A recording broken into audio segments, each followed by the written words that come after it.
This channel does not promote any violent, harmful, or illegal activities. All content provided by this channel is meant for an educational purpose only. Kaushik গঙ্গোপাধ্যায়ের পরিচালনায় আজও অর্ধাঙ্গিনী ছবিতে দেখা যাবে ইন্দ্রাশিস রায়কে। কিন্তু ছোট পর্দা থেকে কেন হারিয়ে গেলেন অভিনেতা? বিয়ে ভাঙা নিয়েই বা কি বলছেন? আজকে এপিসোডের শুরুতে সেসব জেনে নেওয়ার পালা। TV9 বাংলায় আপনাদের স্বাগত। আমার সাথে ইন্দ্রাশিস রায়। ইন্দ্রাশিসকে নতুন ছবি নিয়ে প্রশ্ন করব, বাট প্রথমে যেটা জানতে চাই, সবাই যেটা জানতে চায়, তোকে ছোট পর্দাতে এত কম কেন দেখা যাচ্ছে এবং আবার কবে তোকে সিরিয়ালে দেখা যাবে?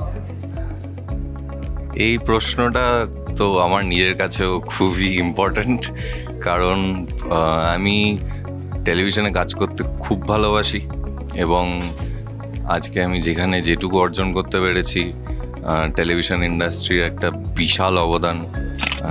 তবে এটাও ঠিক যে চ্যাম্পিয়ন দিয়ে শুরু, তারপরে গানের ওপারে, তারপরে অদ্বিতীয়া, একটু ব্রেক নিয়ে প্রেমের কাহিনী, তারপর প্যান্ডেমিকের পরেই ধুলোকণার মতো একটা এতটা উল্লেখযোগ্য প্রজেক্ট, তারপরেই জল থইতেই ভালোবাসা। তো আমার ধারণা এই সিরিজটা, ধারণা না, আমি বলতে চাই এটা আমার কাছে খুব প্রিয় একটা সিরিজ। তো তার পাশে আর একটা প্রিয় নাম তাড়াতাড়ি যোগ দিক এবং সবার প্রিয় হয়ে উঠুক, সেটার অপেক্ষাতে আমিও আছি। তবে এক্ষুনি কোনো খবর আমার কাছে নেই। আমি প্রে করছি যাতে সেই খবরটা তাড়াতাড়ি সবার কাছে এবং আমার কাছে একসঙ্গে পৌঁছে যায়। যখন তুই একটা কাজ করিস তখন সেই সিরিয়ালটা হিট হলে সেটা নিয়ে অনেক চর্চা হয়, আবার আমরা দেখি যে ব্যক্তিগত জীবনের জন্য ইন্দ্রাশিস প্রচণ্ড চর্চায় থাকে।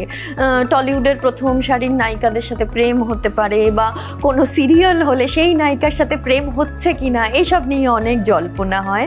তুই ব্যাপারটাকে কীরকমভাবে দেখিস বা কীরকমভাবে হ্যান্ডেল করিস? আমি খুব শুরু থেকে যদি শুরু করি, প্রথমে খুব ভয় করতো, কারণ আমি বাড়িতে কাগজগুলো লুকিয়ে দিতাম। আমার একটি বন্ধু আছে, সে আমার স্কুলের বন্ধু, সে আমায় ফোন করে ঘুম থেকে ওঠাতো এবং বলতো, ভাই আজকে লোকাতে হবে। এবং এটা কিন্তু আমি এক বিন্দু বাড়িয়ে বলছি না, এটার একটাই কারণ যে আমার মনে হতো বাবাকে তো আমি তাও সামলে নেব, মা বোধহয় দেবে। তো সেরকম একটা অদ্ভুত ভয় কাজ করতো। তারপর আস্তে আস্তে আমি যেটা বুঝতে পেরেছি, আমি অ্যাকচুয়ালি 21-22 বছর বয়স থেকে কাজ করছি। So in that way I am very lucky. আবার উল্টো দিকটা হলো, তখন কিছুই বুঝতাম না। আমার যা শেখা খুব এখানে এসে এবং এখানে মিশে, তারপর গিয়ে বুঝেছি যে এটা চলতেই থাকবে। এটা সবার সঙ্গে হয় না, আমার সঙ্গে অনেকের মতো আবার আমার সঙ্গেও হয়।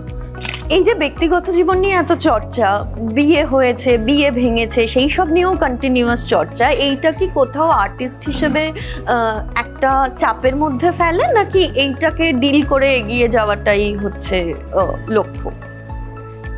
আমি ঠিক বলবো না এটা লক্ষ্য, এটা না হওয়াটা বাঞ্ছনীয়।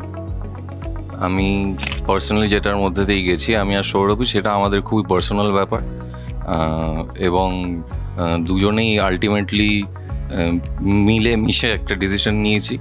আমি 17 বছর ধরে এখানে থেকে যতটা সহনশীলতা অর্জন করতে পেরেছি, আমার বাবা মা তো পারেননি, সৌরভী তো একেবারেই পারেনি, তার বাবা মা তো আরোই পারেনি। তবে আবার আমি খুব থ্যাঙ্কফুল টু এভরিওয়ান, মানে আমার ফ্যামিলির ওর কাছে, যে সেই চাপটা ওরা বাড়িয়ে দেয়নি আমাকে বরং হেল্প করেছে এই চাপটাকে শৌখিন করতে। তো ডেফিনেটলি চাইবো না আমি শুধু এই কারণে নিউজে থাকি। এটা একটা ঘটনা জীবনে, এটা অনেকের জীবনেই ঘটে, না ঘটুক সেটাই কাম্য। আমার জীবনে ঘটে গেছে, বাট আর যাতে না হয় এরকম কিছু, সেটা ভগবানের কাছে রোজ প্রার্থনা করি। That's it.